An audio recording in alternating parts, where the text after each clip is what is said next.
Hey, everybody. Randy Patterson here with Boomerocity. Hey, a couple years ago, I introduced you to this guy, Jake Shimabukuro. He rocks the ukulele. And if you want to hear what I have to say about him and all the accolades, go back and listen to those because I still feel the same, except more. And that is, he is amazing. Don't think for a second he doesn't rock it because he does. So without any further ado, here is yet another interview I have had with the amazing Jake Shimabukuro from Hawaii. Until next time, this is Randy Patterson with Boomerocity. And please subscribe, share, and like. Okay? Have a great day. Hey, hello, can you hear me, Randy? I can hear you. Oh, great. Oh, I like the backdrop. Yeah, you haven't noticed any album covers missing or anything, have you? Oh, thank you for your time today. Well, thank you. And that, you know what? Just by saying that, it just kind of ties right into your album, doesn't it? Because we're talking about gratefulness. And, I everywhere I turn, Jake, I'm talking to people and there's a special sense of gratefulness and thankfulness when it comes to life. And, I want to go back to something I think I said to you one of the other two times I've interviewed you. And that's something it's how you project things. And that is you always present this or project this aura of niceness, of friendliness, of love, of thankfulness. I remember seeing you at the open chord in Knoxville just as the shutdown was beginning to lift a little bit, and you guys, all the artists were just gradually getting out there, not knowing if shows are going to be canceled. And I remember you were so emotional that night in a good way. There was a gratefulness you were projecting then. And Oh, just to be on stage again, even though it was an extremely small crowd, because it's an extremely small venue, you were grateful nonetheless. And that stuck with me. And we really, I hope if this pandemic or that pandemic in the past has taught us anything, and I'm not saying this to suck up to you or anything, but if we could all learn to be much more grateful like you project and you projected that night, I think this world would be a heck of a lot better place. oh man, thanks for saying that, Randy. I appreciate that. Well, Um, I mean every yeah, syllable. thank you. Oh, thank you. It's been there's been three words that have really guided my life and career, and the three words are humble, grateful, and kind. I mean, that's always kind of been my motto, and grateful definitely being one that I think is so universal. Mhm. And I think if we can all live with more gratitude, right, we just be I think yeah, the world would be a better place, like you said. So I thank you. agree. Well, what all has been going on in your world since your last album and this one? Anything unique before we delve into this album that we have behind me here? No, nothing much. I mean, like most recording artists, right? By the time one comes out, you're already trying to finish up the next one. So we are working on another project right now that we're done with the tracking and we're in the Wow. mixing process right now. So yeah. Well, how was the last album received? I mean, everybody you had on there. I mean, it was just like every time I kept looking, I was like, "Wow, they're on there! They're on there!" And of course, we lost one, with Jimmy Buffett that was on your last album. What? Give me your thoughts about Jimmy and also how that album turned out for you as far as sales and receptivity.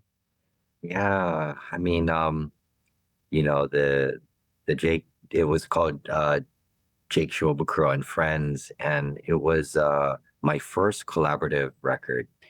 And I remember when we first thought of doing that album, my manager Van Fletcher actually brought it up, and I remember kind of chuckling to myself because when he started throwing out some names, I remember thinking to myself like, "How are we going to get all these people to agree to come and do a song with me for this project?"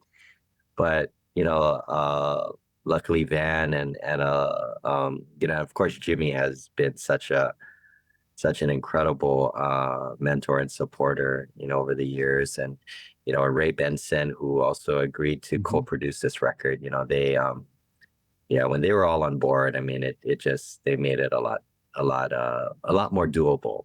And it Mhm. still took over 3 years to record, um, but it was amazing, and I enjoyed that process so much. Being able to record with all my heroes. I mean, you saw the list on there. I mean, that was really like a wish, a dream list, a big wish list. I mean, Bette Midler, Ziggy Marley, Kenny Loggins, who I just did his last concert with him in Santa Barbara Mhm. just last weekend. Mhm. I saw that. And Michael McDonald was there, was also on the record. Of course, Jack Johnson and Paula Funga. It was just a wonderful, wonderful experience, for me, and such an honor. And I enjoyed that process so much. And then it made me think about like all the musicians that are based in Hawaii that inspired me since the time I was a kid, because my first exposure to ukulele and music was really the traditional stuff that I grew up listening to growing up, being born and raised here in Hawaii. So Mhm. that's what led to this new record called Grateful, thinking about all of my mentors and heroes here, way before I started touring and recording albums and all that. So yeah, that's what this and that's why it's called Grateful. It was a title track. It's a title track. Well, I should say the title track was written by a longtime friend of mine, Justin Kavika Young. We both started out our music careers, here in Hawaii many years ago, and he just wrote this amazing song, and I was like, man, I would love to record that with you. And the song really captures the essence behind this record because there's a Japanese saying, it's okage sama de, which means I am what I am because of you. Mhm. And so this album, it's simply that. It's me being able to take the time to show my gratitude and really acknowledge all the musicians, who made me the musician I am today. Mhm. A lot of them are, I grew up listening to their music, and some of them are actually even younger than I am, but their music still inspired me as well. So I think it's really just the the the theme is honoring all those that came before us, that kind of made the sacrifices and paved the way and mentored and helped shape, the next generation. And that's what this album is about. And that's why, I thought Grateful was the perfect title. Well, I think I told you in one of the last interviews we did together that, I confess to you, I was a little embarrassed that I was late in discovering who you are, discovering your career because, please don't take offense to this, but I'm Oh thinking no. ukulele and I'm thinking, I'm old enough. I'm guessing I'm quite a bit older than you, but I'm guessing Tiny Tim, or maybe Arthur Godfrey. Nothing against either one of those, but I don't have any of their records in my collection. Let's just put it that way. And Mhm. then, I mean, Michael Jensen and his team just kept plugging you to me. And I finally, not that I'm like Rolling Stone magazine or anything, thank God, but just to finally, when I heard you, I was like, whoa, silly me. I should have been listening all along. And what I'm going to guess on this, because I've only heard the one cut, Grateful, this whole album is going to project that same kind of spirit so that hopefully what you're doing with this album is going to open the world up to the people you have behind you. Is that kind of the intent? Is to broaden Oh, their fan base, maybe? yeah. I mean, if I mean, it's like to me, it's never too late. It's never too late to discover someone. I mean, I'm still discovering albums and artists you know, uh, that have been around for decades, and I'm embarrassed myself that wow, I can't believe I never, um, I wasn't familiar with them, and that's the beauty of music. There's just Mhm. so much great music and so many great artists out there, and and they're not always accessible, right? So that's the wonderful thing about the internet, and Mhm. that I think one of the great things about it is you're able to look up most artists all over the world, and you'll find some video or you'll find Mhm. information Hmm. on them, and that wasn't always the case, so you do get exposed. It's a lot easier to expose yourself to different artists out there, that may not be on the radio, that may not be on the, like you mentioned, on the bigger platforms, but they're just so incredibly inspiring. Hmm. And Hmm. and I and for me too, I mean, I owe it to YouTube. I mean, that's how I got my touring career, going. It was a little video that I had on YouTube that went viral, back in 2005. And so I'm very grateful. I mean, it exposed me to an audience that never would have probably picked up an ukulele record, or Hmm. or even maybe a traditional Hawaiian record. And so I imagine that a lot of the artists that are on this new album, Grateful, they all have huge fan bases, and they have fans all over the world, but I think there's always going to be maybe somebody out there who is not familiar, and they're going to hear this person and be like, oh man, I'm going to listen to more of their music. And I think it works both ways, like I may have one of the the opening track on the record is one with Henry Kapono, who's a legend here in Hawaii. And, hopefully somebody will hear that cut and they'll be like, oh man, it's the first time hearing, the first time they're hearing me, Hmm. play, with him, and maybe it'll move them, and then maybe it'll just kind of help them to find other artists, that are on this record as well. And so it's just it's all about sharing, and it's all about connecting Hmm. more and more people. And one of the things that I love about like people who are very passionate about music is they have their own like music library or community. Yeah. And what they love doing is sharing their library, with other people that are music lovers as well. And Hmm. that's so beautiful. It's like it's like giving a gift, right? It's like Yes, it giving is. someone a gift. Like whenever somebody, comes up to me and say, hey, have you ever heard of so and so? I think you would like their music. I'll be like, oh, I'll go check it out. And then I go back to my hotel room or something after a show and I'll look them up, and I'll just be like, and then I'll be up to 2 a.m., just listening to their stuff. I'll be like, wow. And that was such a gift, because it brought me that joy in it, and it educated me, and it opened my world up, to Hmm. a whole different uh you know musical experience. Hmm. Hmm. And that's what I love, so these collaborations to me are so important, so needed, and I think it just brings more and more people together. Through artists coming together, it brings more of their communities, Yes, together, and just that just makes us stronger as a whole. I agree. You said the last album took you about 3 years to make. How long did this one take you? Uh, Not much shorter. It still took a bit of time, and it's funny because you would think that because we all live in Hawaii, it would be a lot easier to put together, but a lot of them are all traveling as well, and being a touring musician from Hawaii, you always have to fly. I mean, it's not like if you lived in Nashville, or you Mhm. can just leave on a Thursday and be back home on a Sunday night, or a Monday morning. So yeah, so it is a little trickier. You do have to fly every time you go out on tour, and it's never a short flight. It's always going to be at least a 5.5 hour flight, right? Mhm. Our Whichever closest direction you're going, yeah, right? So whichever direction you go. So, but it's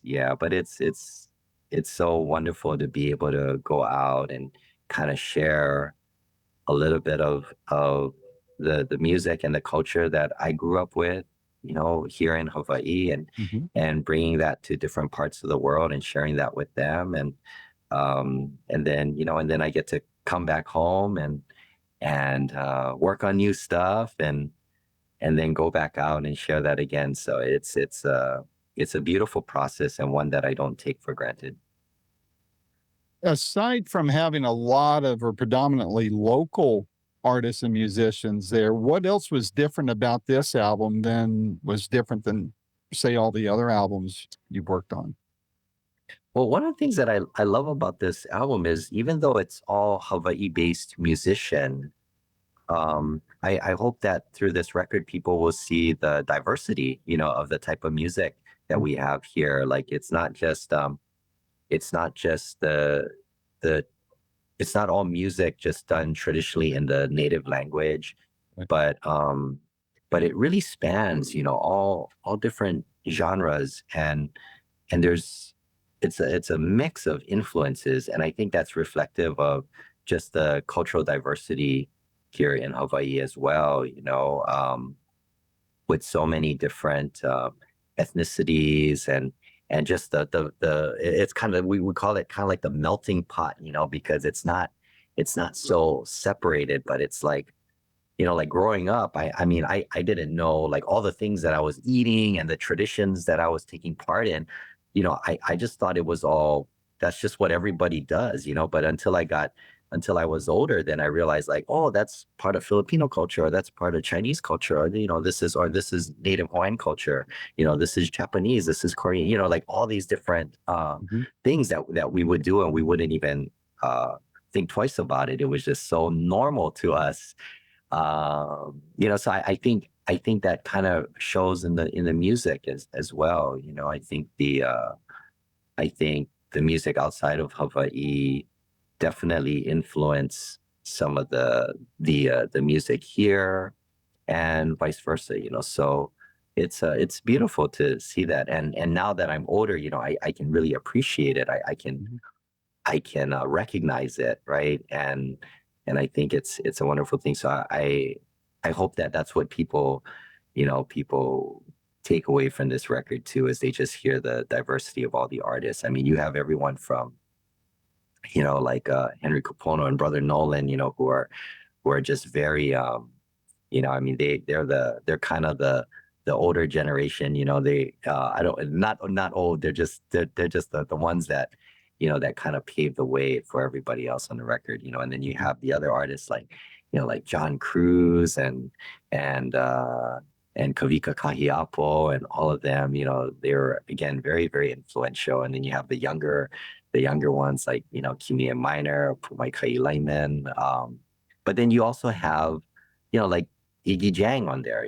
He's the concertmaster of the Hawaii Symphony Orchestra. Mm. And then you have Jeff Peterson, who's a phenomenal slack key, guitar player, and a wonderful classical musician as well. So, so there's a pretty I think there's a lot of diversity on it, and I appreciate that. I love hearing that. What's the feedback been so far on the album? Yeah, so far, I mean, the album just came out not too long ago, but so far it's been positive, and as far as I know, it's been positive, and the only comment that I sometimes get from people that they wish is like they have there's other, I mean, because honestly, there's so many Hawaii-based artists that influence me, and if I didn't have a deadline to record this album, I would still be recording this album, because there are just so many artists that I wanted on this record, but it would have been like probably like a 12 disc Box collection. set. Yeah. I mean, seriously, it would have been, I mean, I could go on and on and on. I mean, there are just so many people that aren't on this record that heavily influenced me, and You'll be I on know the I would. next ones. Yeah, and I would love to So continue this collaborative effort for sure. you're probably too young to have been around at this time, I'm guessing. But I didn't write this question down, but it popped into my mind when you were talking about all the influences and the people. And of course, my generation, we think Hawaii, we think Don Ho and people like that. And of course, Elvis Presley did a lot for promoting Hawaiian tourism and things of that nature. And he did that famous satellite concert, Yeah, yeah. from there. Were you, were you, do you have any memory of that era? I mean, when Elvis did that whole thing there, or was that a bit before you started paying attention to music? I'm going to guess it's that. What year did he do that Oh concert? man, you're making me feel old now. So 1973. Okay, yeah, that was before I was born, Yeah, that's um what I thought. but I did see the video of concert, yeah, that was a huge deal. It's so iconic, right? Seeing him with the lei and Mhm. was he wearing a white outfit, right? Red, white, well, white with red, white, and blue sequins and jewels on, the Yeah. studs on it and that kind of thing, and the cape. It Okay. had Yeah. crew out in the audience and the belt as That's right. well. Uh, so, Yeah. I mean, no, I mean, like, yeah, I mean, those days, I mean, even Don Ho, I mean, I got to meet Don Ho, later in his life. I mean, I was just a kid, but he was, I mean, Nathan Aveal, who's on this record, was actually Don Ho's music director, okay. way back in the day. Yeah. Mhm. So, Nathan Aveal is another one of my heroes. We did an old traditional Hawaiian song called Kavika on this record, Mhm. which honors the last king of Hawaii, which was Mhm. King David Kalakaua. Uh, Kavika means David in Hawaiian. Oh, But but it's all of those incredible iconic artists, who paved the way. I mean, it's it's amazing, to think about all that. And I mean, even if I just think about specifically the ukulele, just the ukulele in general, I mean, I can trace back like going from, Eddie Kamai, Uncle Eddie Kamai mhm. was, regarded as like the first ukulele virtuoso, and he taught a man named Otasan, and Otasan and Eddie Kamai were my two biggest inspirations, for playing Mhm. the ukulele. I mean, there's just virtuosos on the instrument. And then Ota-san taught a man named Roy Sakuma, who started a big ukulele school here in Hawaii and actually started the world's first ukulele festival. Oh, He just recently retired the ukulele festival after 52 years whoa. of doing. Wow. Yeah. So when I was a kid, I used to play in this festival too.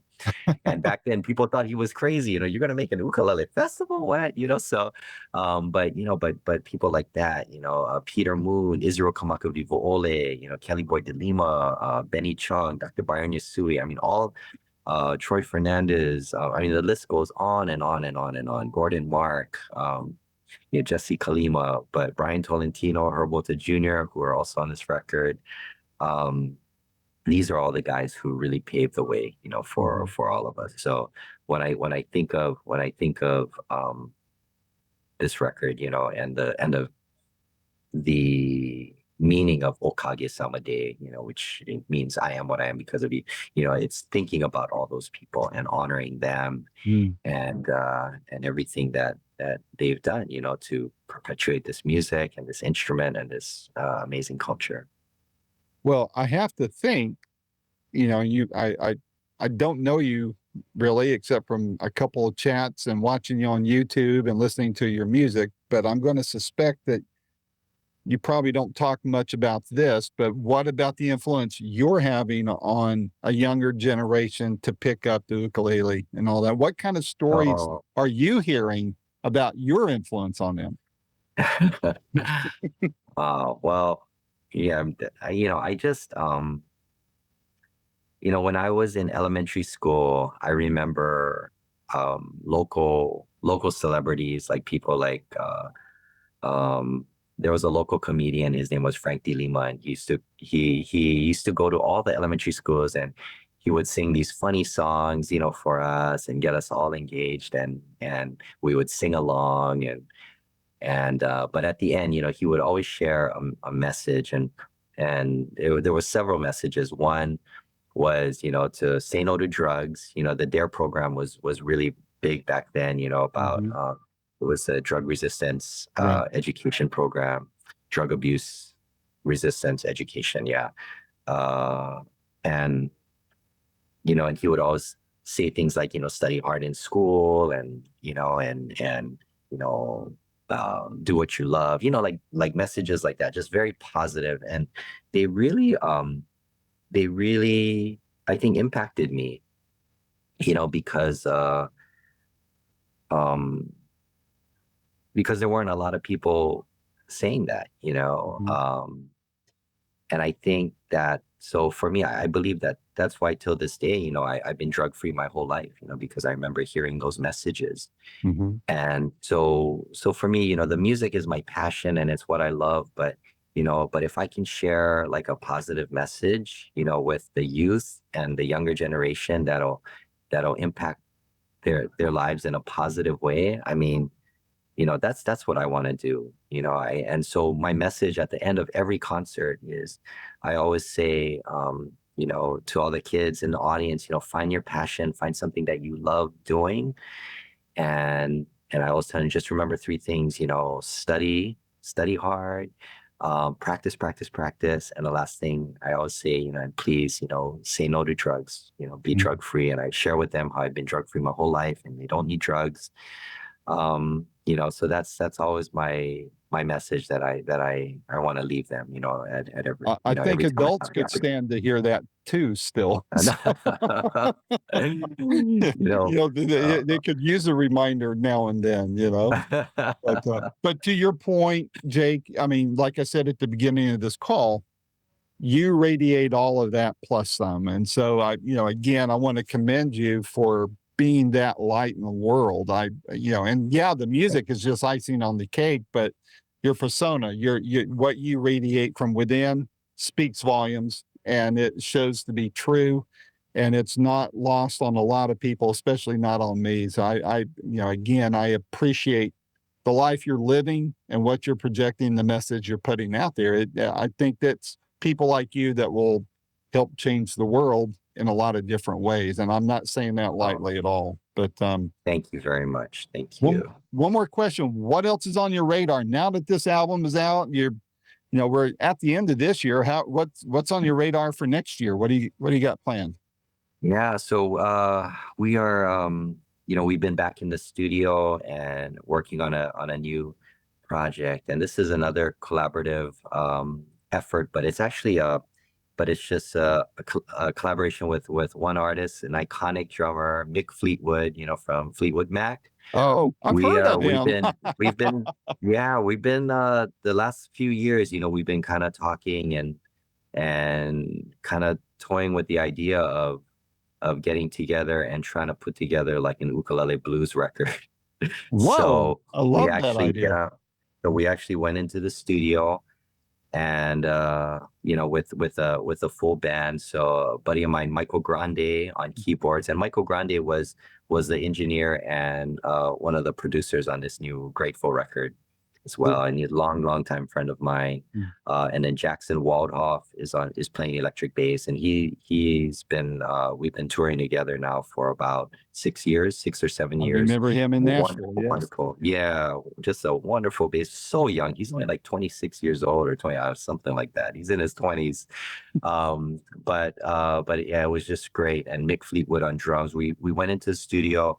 We recorded everything live, and we recorded everything from we did an original blues tune that I had written, and then we did a Jeff Beck tune, All right. because we've ended as lovers. We did Gary Moore. We did, I mean, yeah, we did an old Fleetwood Mac cut. So it was just From the Peter Green, really, no doubt. really inspiring. Yeah, we did some of the Peter Green stuff. So I don't want to give too much away, but No, but we yeah, must talk when that album is about to come out, because I'm all about yeah. the blues. I interview all sorts of blues artists, and I mean, I want to interview you all the time anyway, but especially when this album comes out next year, we've got to talk because I want to help plug it. I really do. Oh, thank you. Yeah, well, I can't wait for it to come out. We're in the mixing process right now. I think there's 8 tracks. But each song is at least 6 or 7 minutes long, I think. So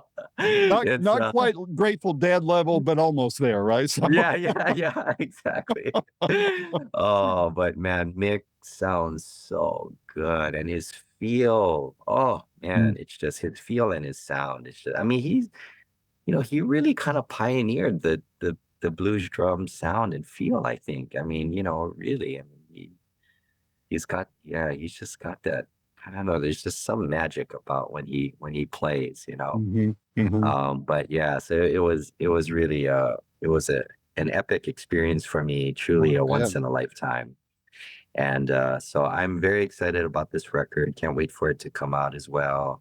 But for now, man, I'm just really enjoying what we got to accomplish with this Grateful record. So yeah, thank you. I think it's amazing, and I'm a huge fan of your work, and I'm glad we got to talk again, Jake. And I keep an eye. I forgot to look at your itinerary before we got on the horn here, but if you're within a couple hours of me, I'm going to come see you again. I've seen you twice. I always plug your shows to anybody I know that you're going to be near, and I say, just take my word for it. Go see him. You're going to be blown away. So hopefully, I can get a couple more people to show up. And not that you have a problem drawing a crowd. You always draw a good crowd, and I hope it's growing for you. I hope your base is getting bigger and stronger, and I want to do my part to make sure that happens. So, man, I appreciate this time. I appreciate, again, your spirit and your energy, and all the great music you're making, my friend. And I look forward to talking to you again next year when the album comes out, the next album comes out, and I want to try to catch a show or two in the meantime. Oh, thank you so much, Randy. I appreciate it. Thank you. You take care. And hey, and with the holidays coming up, happy holidays to you and your family. Likewise. And all the best as we close out 2023. Thank you. Sounds good, my friend. Stay safe and healthy. Talk to you soon. All right. Take care. Aloha. Aloha. Mahalo. Mahalo.